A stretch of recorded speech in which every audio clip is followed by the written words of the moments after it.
22 വർഷമായി ഗൾഫിലാണ്. എന്നിട്ടും സ്വന്തം വീട് ഇതുവരെ ആയിട്ടില്ല.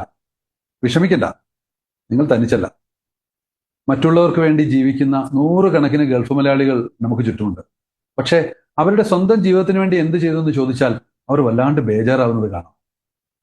സ്വന്തം ആഗ്രഹങ്ങളൊക്കെയും മാറ്റി മാറ്റി വെച്ച് ഓരോ റിയാലും ദിർഹമും കയ്യിൽ ഇറുകെ പിടിച്ച് കൂട്ടിക്കൂട്ടി വെക്കാൻ ശ്രമിക്കുന്നതിനിടയിൽ ആവശ്യങ്ങളും അത്യാവശ്യങ്ങളും ഒക്കെ വന്ന് ഓരോ കാരണങ്ങൾ പറഞ്ഞ് ചുരുട്ടി പിടിച്ചതൊക്കെ ബലമായി എടുത്തുകൊണ്ട് പോകുമ്പോൾ എന്താ ചെയ്യാ?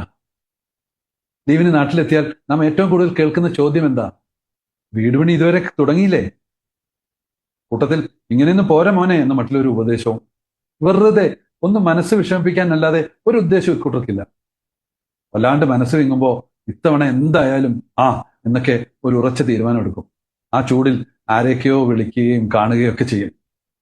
പക്ഷേ ഒന്നുറക്കമുണരുമ്പോഴേക്കും തിരിച്ചു പോകാനുള്ള സമയമാവും. വീടാനുള്ള കടത്തിന്റെ കണക്ക് ബുക്ക് പോക്കറ്റിൽ ഇട്ടുകൊണ്ട് എമിഗ്രേഷന് മുമ്പിൽ നിൽക്കുമ്പോൾ അടുത്ത ലീവിന് എന്തായാലും എന്നൊക്കെ ഒരു ഉറച്ച നീയത്തുമായി ബോർഡിങ്ങിനായി നടക്കും.